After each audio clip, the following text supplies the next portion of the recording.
look back at the first event of this season's Festival of Fine Arts series, which is held every year by Florida Southern College in Lakeland.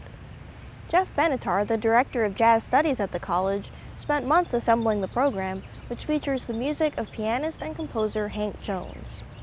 Stay tuned to listen to the phenomenal talents of the jazz faculty at Florida Southern and to learn a little bit about the legendary Hank Jones.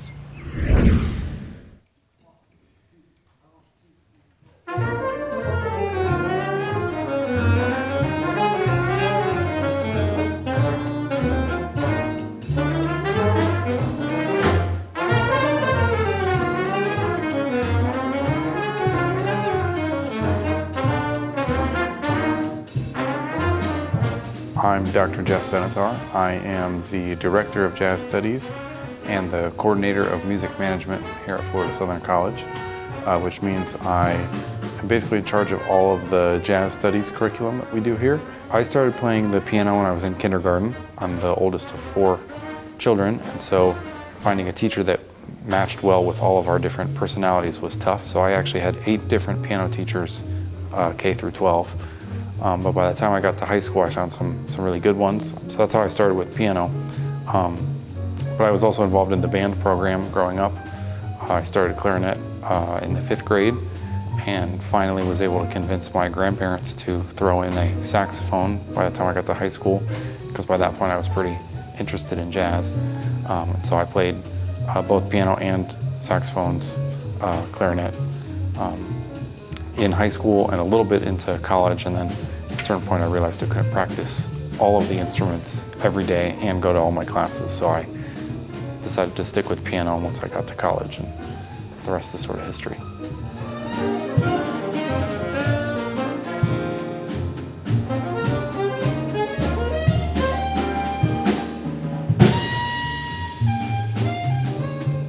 So Hank Jones is the oldest of 3 brothers who were very influential in the history of jazz. He was born in 1918, and him and his brothers and his family grew up mostly in the Detroit area of Michigan. And Hank Jones is a jazz pianist. He's most well known for playing with people like Miles Davis on Something Else, which is the name of a Cannonball Adderley record, and as well as many other people, including singers. He was also a member of the CBS orchestra, so he was on a lot of recordings that were made for that. He's most well known usually as what we call a sideman, meaning he was the piano player on a lot of different people's records. And most people sort of just know him in passing, or know him as, oh, he's the really great piano player on this, such and such record. And so I felt it was important to also investigate his talents as a composer. So one of the ways I did that was transcribing some of his solos, but then transcribing some of his original pieces that he composed. Since, as a sideman, he was often playing other people's pieces or American songbook standards, which he's a lot more well known for. So part of the reason I picked Hank Jones and enjoy working with in sort of a deeper level with his music is we get to see a little bit more of his personality through his compositions, and that's something that I think is sort of exciting and new.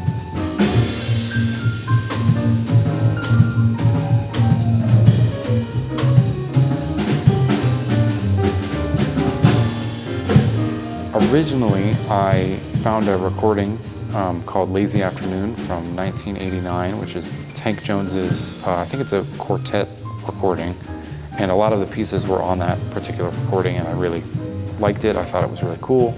I spent some time trying to figure out what he was doing during his solos, and that led me to sort of start transcribing some of those pieces. And so that's sort of how I fell in love with the majority of the pieces. I think five out of the 8 pieces we played were on that recording.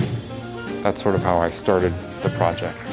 And then a lot of the versions of stuff that we did yesterday were arrangements of mine, which means I took the general melody and the general structure, but then I made an individual part for each member of the band. So what that meant is someone would have the melody and someone would have the bass notes, usually the bass player, and then all of the other parts were designed specifically for that group to maintain the vibe or maintain the feeling of that particular piece by adding additional notes or additional harmonies or additional things. So that's another way to sort of put your own personal spin on existing music, is to arrange it. So it's the same overall structure, but you're just adding individual parts to enhance things that you think are important in that piece.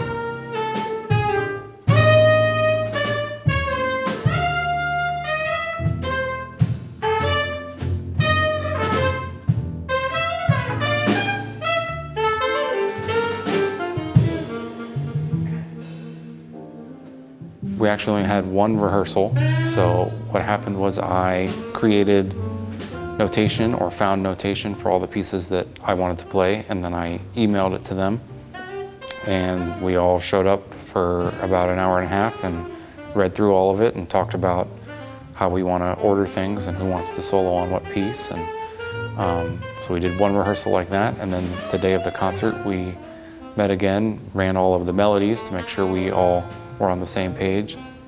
And then the majority of the performance was us playing those pieces and then improvising on the structures of those pieces. So taking the existing harmonies that were under the foundation of the piece and then making up our own new melodies spontaneously.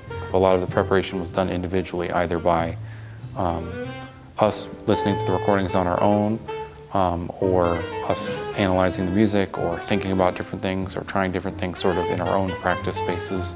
That's usually how it goes with professionals. Is you get one, maybe two readings, and then you have to perform. So you have to be pretty fast. That's why also the notation side of it is helpful.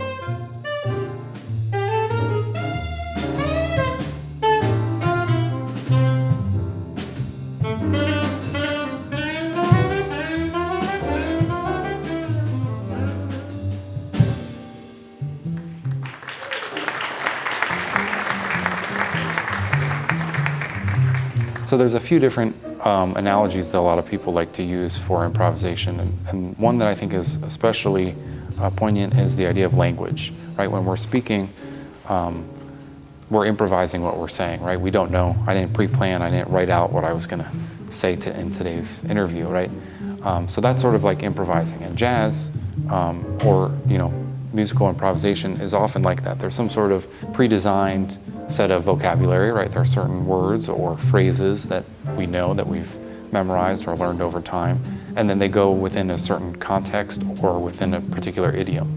So I think language is a good way to sort of explain it. Is we sort of know the framework, right? We know sort of what the situation is, and we know what would be idiomatic in that framework, and then we try and, in our own words, try and say something that way. So that's one way of thinking about it.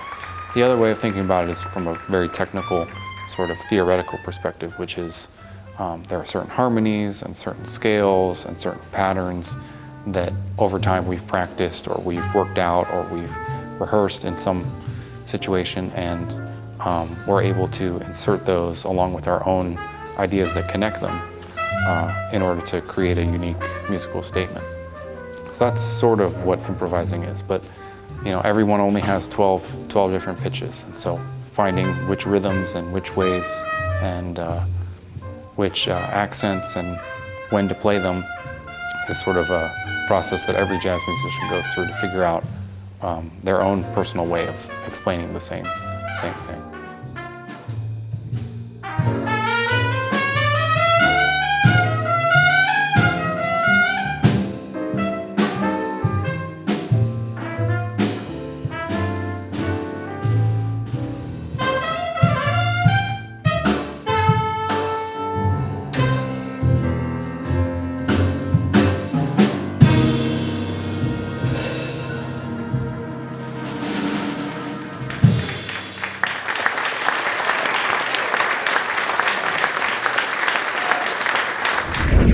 For a complete schedule of Festival of Fine Arts events at Florida Southern College, visit www.flsouthern.edu.